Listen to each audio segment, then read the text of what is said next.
My name is Agnes Jasińska, and it is my great pleasure to be here. Thank you so much to CASDAR for the invitation. And today I will talk to you about my path to research data specialist at the Digital Curation Center.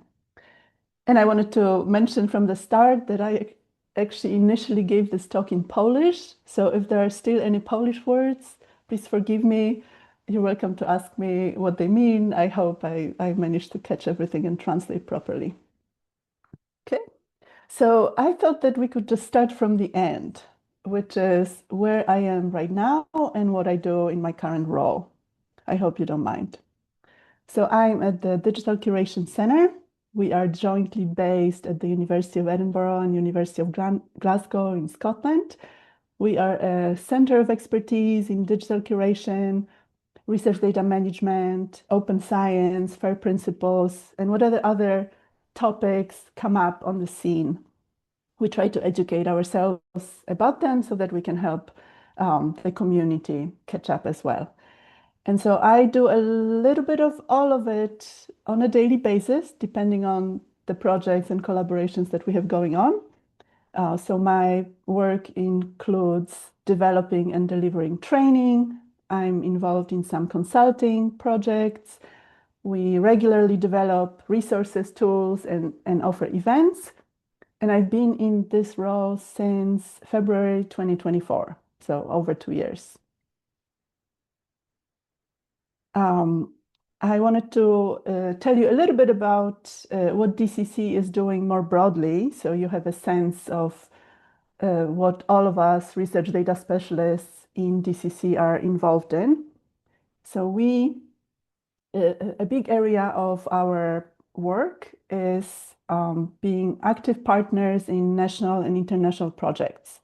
So one project that many of you may have heard of is Physical Sciences Data Infrastructure. We've been involved pretty much since the beginning, and it's one of the most rewarding collaborations that I've personally worked on. We are also involved in some of the bigger international projects aimed to support the European Open Science Cloud. So we've completed Fair Impact and Skills for EOSC. Fidelis is still going on, and there are some new projects that we hope to get involved in soon. And as you probably already noticed, I love taking pictures. So there's going to be a lot of pictures. This is a large file because of all the pictures I included. DCC also organizes the annual International Digital Curation Conference that many of you know about. Some of you have already attended. I hope you will consider attending again. It's one of the highlights of the year for me, although it is a lot of work. It is a kind of project that is all hands on deck project for our entire team. We start working on it pretty much a year in advance, but the last several weeks leading up to the conference are quite busy. We review the submissions with the lead from our event specialist, Linda. We plan all the logistics, and then we actually deliver the event. We monitor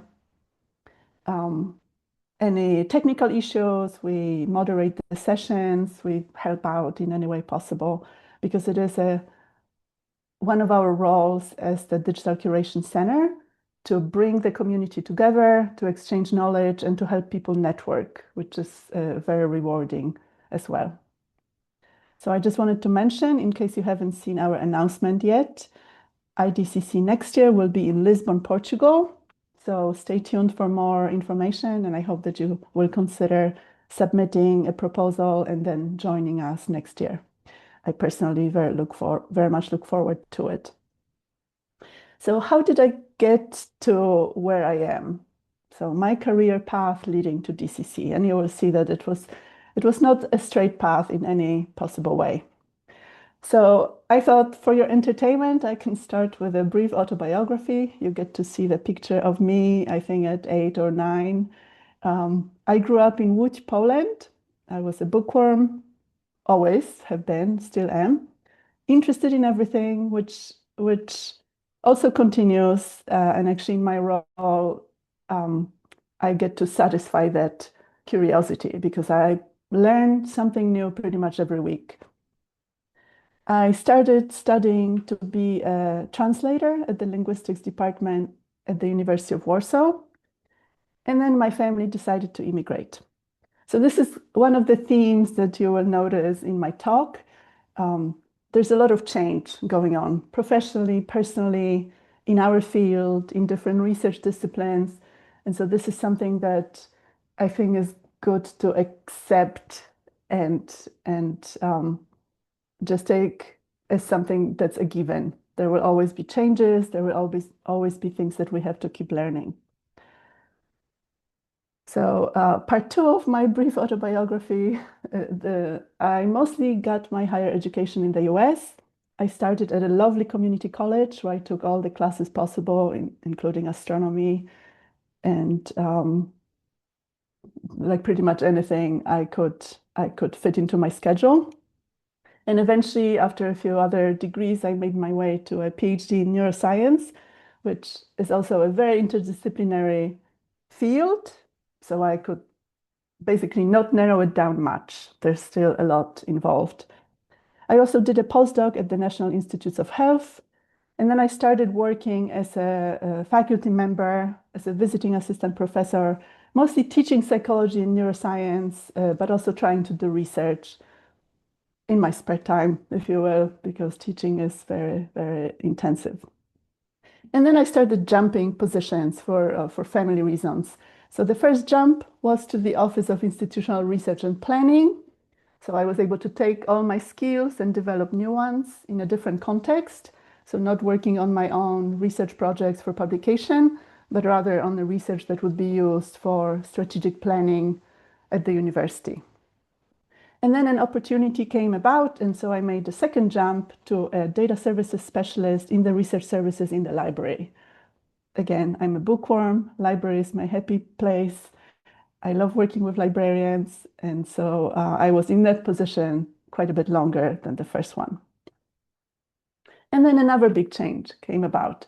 So I happened to apply for a job with the Digital Curation Center in Edinburgh. So this is when I'm still in the US.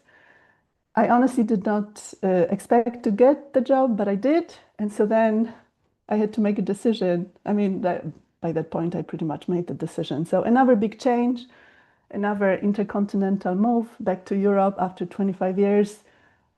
So I am forever basically between places, and I feel like a traveler just on a regular basis because of that.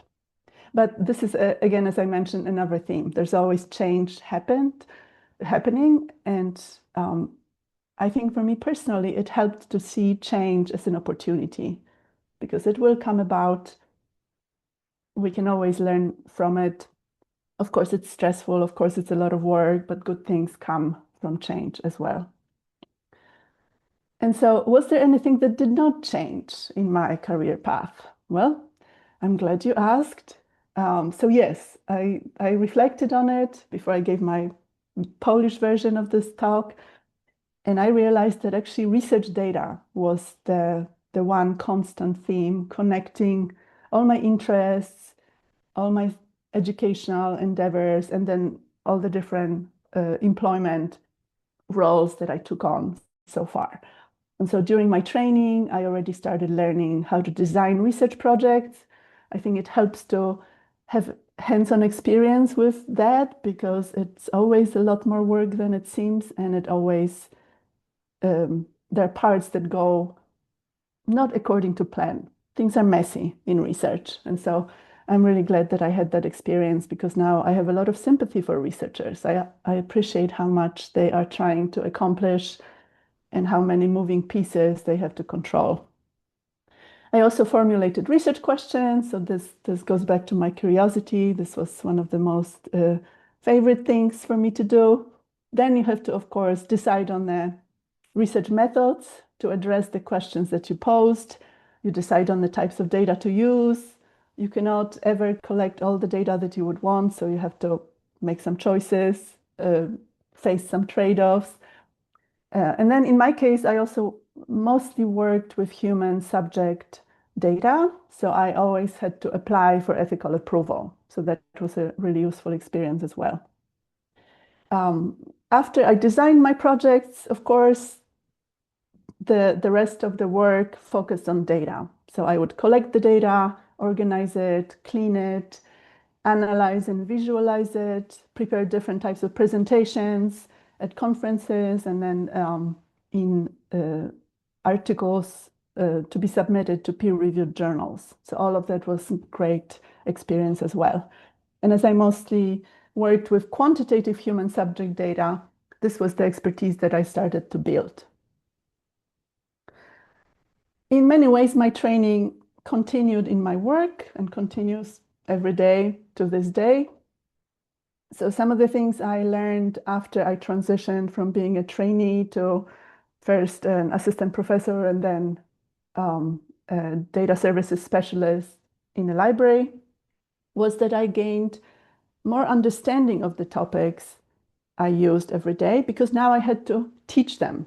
So this is something I will come back to in a few minutes, but teaching something really helps you learn it, turns out. It also makes it very clear if you don't fully understand something. So I highly recommend teaching things, even if you don't feel like you're an expert yet, because you will become more expert just because you will attempt to teach the topic. I also gained some experience with qualitative data types and different mixed data types. I had to learn about intellectual property laws and data privacy laws in different contexts. I learned about open science. I was really not aware of it as much when I was doing my own research in the US. And then when I joined the Digital Curation Center, a whole new world opened up. So I was learning, and I'm still learning every day, about all the aspects of research data management across the research data lifecycle, FAIR principles as applied to data, research software and other research objects, metadata, interoperability, persistent identifiers, data repositories, data curation, reproducibility, research infrastructures, and I could go on. I just wanted to give you a long list because I want you to feel that this is training that still goes on. And so, what did I learn from my journey? I tried to distill just a few lessons and I tried to make them encouraging and positive rather than otherwise. So, one lesson that I learned that actually makes this job as rewarding as it is for me is that I get to keep learning. You really cannot avoid it because research and technology keep advancing. If we stop with our own professional development, we will fall behind. And the communities we serve, the research groups we serve will also suffer. So basically, the learning never ends and the learning is key. And as I already mentioned, teaching is a great way to learn and to deepen what you already know. And if you can, if you're already enjoying it, that's great. If you still have your doubts about it, I would encourage you to try it because you might enjoy it more than you think. And this is a picture from a boot camp on research data management that DCC offered for Latvian data stewards over a week or so last year, and it was great fun. And yes, I do take selfies with permission with my students. So another lesson that I've learned that also is a very good fit for me because I am a very curious person is to follow your interests. There are always new things popping up in our field. There are always directions that you can explore. So as much as your time allows, of course, time is always limited, I would encourage you to pursue these interests. So for me right now, and I don't always have time to focus on all of these, of course, but I look for opportunities to learn more about science for policy, AI in research, and I am learning Spanish. So one of my professional and personal goals is to be able to fluently communicate in Spanish and to also refresh some of my Polish because I've learned everything I do in English. So I actually have to translate sometimes into Polish if I, for instance, serve as an instructor in a research data management course for Polish data stewards. So these are some of my new interests. I'm sure something new will pop up in the next few weeks or months, and I will try to make a little bit of room for it. Don't let fear stop you. So you probably have more knowledge, skills, and experience than you realize. I find that pretty much everyone I know suffers from the imposter syndrome. In the US, it's very common to offer workshops on the imposter syndrome in academic settings. So apparently, it is a problem that's common enough that the institutions recognize their responsibility to support people through it. So if you start feeling like an imposter, like you're not expert enough, not qualified, and so on, just acknowledge that this is happening, but know that this is probably not true and that everyone else feels the same way. I personally don't believe that anyone can be fully expert in anything anymore because the fields are advancing so quickly. You either do your work or you just focus full time on following the field. So I hope that helps. And also failure is okay. So in research, if you do research with your own hands or if you support researchers on a daily basis, you know that this is true. A lot of experiments fail, a lot of ideas fail, but this is part of the process. We cannot stop what we're doing because we are afraid of failure. If we do only projects that are guaranteed to succeed, that would basically mean that we're not learning anything new. We already know what the project would tell us. So failure is built in and it's a chance to learn. And I included the motivational quote from Dune. You might know it if you're a science fiction fan. I spotted it in a bathroom in some community venue where we were doing writing. So I must not fear, fear is the mind killer, and so on. So if it helps you, you can print it out and put it somewhere in your office and remind yourself, fear is fine, but don't let it stop you. And then finally, I learned, and this is something perhaps we as a field should remind ourselves more often. Technology alone is never the solution. We always need the people to be part of the solution, if only because people need to use the tools and the technologies that we develop. So you can start with taking care of yourself as a person.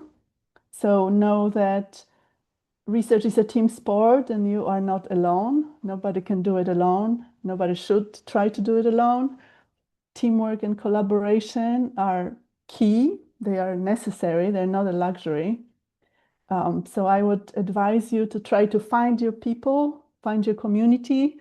This could be people at your own institution or a network like the network that CASDAR is building, but you should have support. And if you don't have it yet, try to find it, reach out to some people you know to help you find it so that you have that community to help you.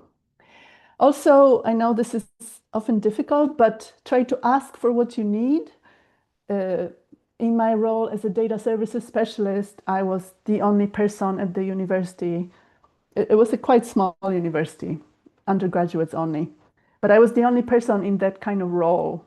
And it was also the first time the role was created. So I really had to learn to ask for what I need because I was the only person who knew what I needed. My boss was wonderful and very supportive, but she was a librarian. She had a whole different area to do her professional development in. She wasn't really keeping track of the tools and resources and skills that I needed to develop to serve the researchers and students on our campus. So I had to learn to ask for help, ask for professional development, ask to go to conferences, ask for mentoring. Just ask, because if you don't ask, people may have the best intention to support you, but they will just not know what you need. So overall, you should try to become your own advocate, because if you don't do it, there may not be anyone who will do it for you. And it gets easier. I now ask with no problem. Half of the time I expect that the answer will be no, because we don't have the budget or we don't have the time, or I have to focus on something else for the time being. But I ask, and that's good enough. And that's really all that I prepared. So thank you very much again for your entertainment. This is me hatching, celebrating my first year at DCC. We had a little celebration for me during the conference in The Hague last year, and it was great fun. And I enjoy my work and everyone I work with. Thank you very much.